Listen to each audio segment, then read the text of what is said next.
Welcome back, Honors. All right, so let's get after this new unit. All right, so we are moving into our next unit. This for you guys, I think, is your 7th unit. Oh, the fact that the end of the year is just like, it's just like right out there. You know, it's right out there in the distance. Y'all are now also again in the same unit as the CP kids, and y'all are about maybe a day off of them, right? So we might actually catch them by the time J-term starts.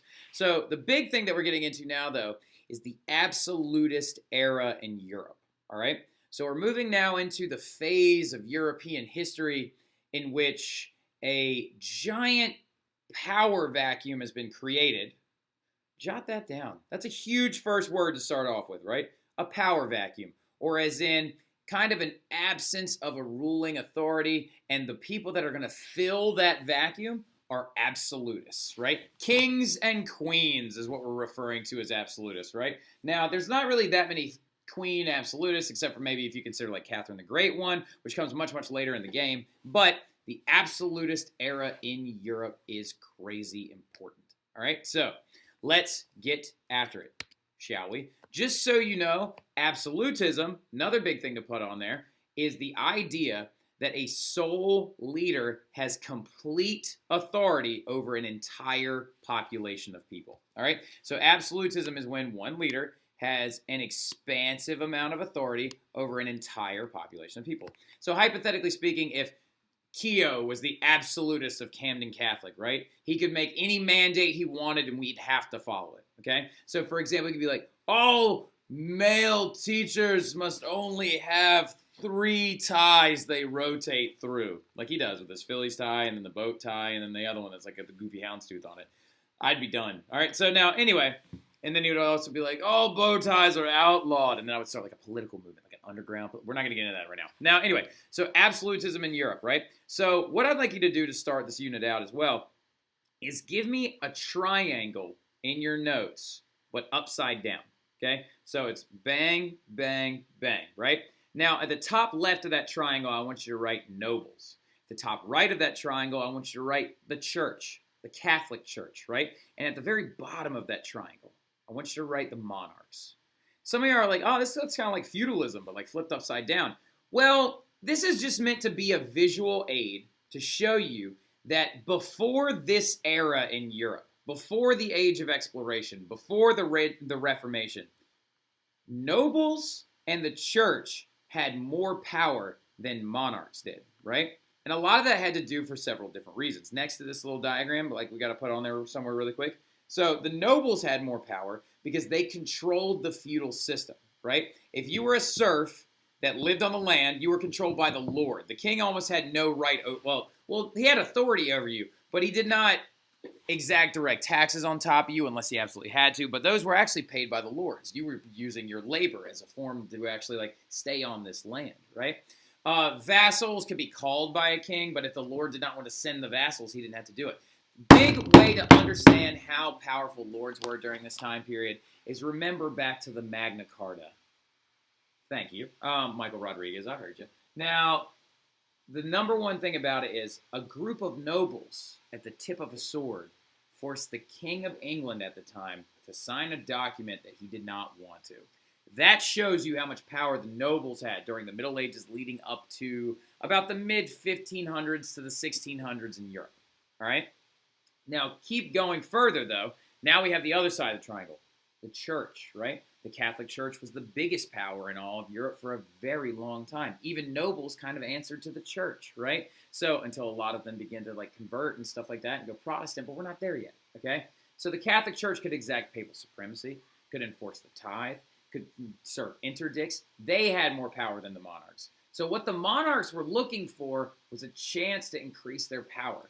And it was created when 2 huge trends happened in European history, right? So the Reformation being one of the biggest ones, right? The Reformation, of course, is going to lead to a series of wars that are going to be fought between Catholics and Protestants, right? So now the Reformation is not wars being fought, but the Reformation is going to lead to a series of wars being fought between Catholics and Protestants that's going to give the Catholic Church a lot less power and leave room for strong, powerful leaders to come in. So the Reformation, if you're looking at that triangle again, the Reformation just kind of went bang and like just crossed the church out of the entire game. Because now you have Lutherans. Now you have Calvinists. Now you got guys like Jan Hus freaking out, starting their own types of denominations of Christianity, the Hussites, right? So you got all kinds of, well, they're going to die out, but still, it's going to leave the room for a monarch to rise up into it. So that's the first half of that power vacuum that's been created.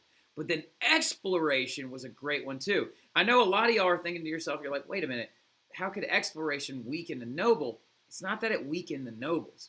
Exploration was like the injection of authority into the monarchs because of the money gained, right? Monarchs are going to use the money gained from exploration to increase their wealth, right? When they increase their wealth, they can increase their dominance. And they start funneling this money around, right? They start moving it to different areas, like creating professional armies. That's a big one that we'll talk about here in a second. But that's the other half of that power vacuum. Exploration created a strong central monarch that had more money and wanted to grow as much money as fast as he could for the entire country, right?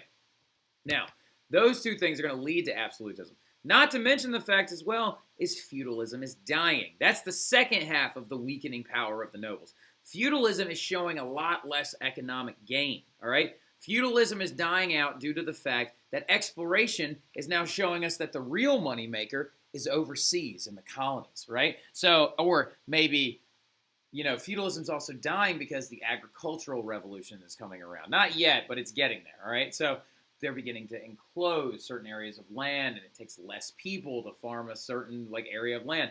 So feudalism actually begins its decline during the Renaissance period.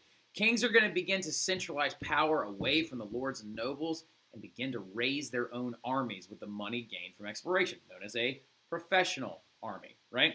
So that is another huge step. And these absolutists are still just and they're just gaining more power as time goes on, right? And really getting after it. And then a series of religious wars breaks out all over Europe, destroying the ability for nobles to still call the shots because some nobles are going Protestant and some nobles are staying Catholic, and it depends on which country you're in. And frequent wars are going to make the nobles and the church extremely weak. The biggest out of all of these wars that you got to remind me to tell you a little bit about, leave about 3 spaces underneath it tomorrow, the 30 Years' War, right? The 30 Years' War created this gigantic power vacuum that the absolutists began to go in and actually take control of their countries with, right?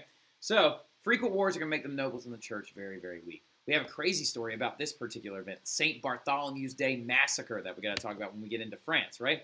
And then not to mention the fact that these new ideas, if you've got religious wars going on, exploration happening, nobles losing power, the church losing power, people dying, all these crazy things occurring, people begin to look at the ideas that Machiavelli himself in his Prince text romanticized. Machiavelli romanticized the idea of an absolutist as being above the law, the guiding light, the shining way that we should move forward and create a stable government, right? So Machiavelli's ideas become finally realized in Europe during the Absolutist era, right? Again, this mid-1500s to the mid-1500s to the 1700s is the entire Absolutist era, right?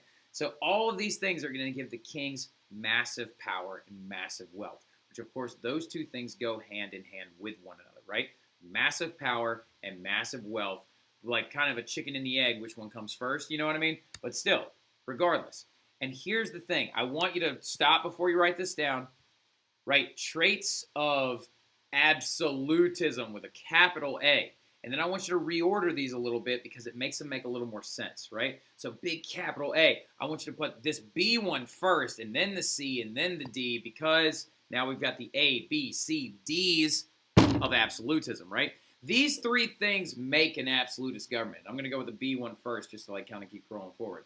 Just like Senusret did in Egypt, right? It's not like absolutists hadn't been seen before. You could say Augustus himself was an absolutist. You could say Djoser was an absolutist. You could say Menes is an absolutist. But it's the first time that it's going to be widespread in Europe post-Middle Ages, right? So the first one, just like Senusret organized, they're going to have a bureaucratic system.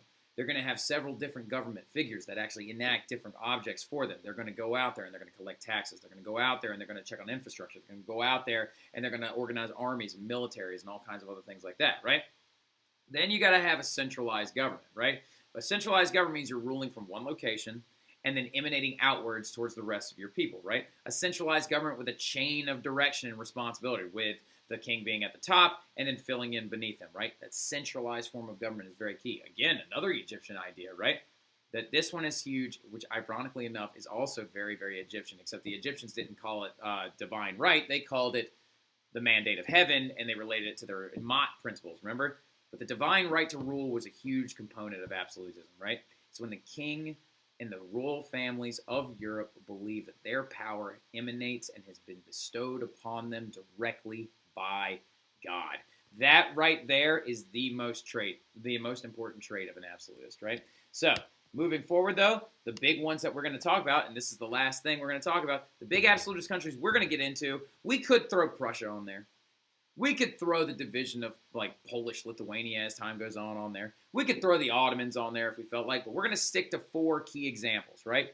Spain, France, Russia, and England.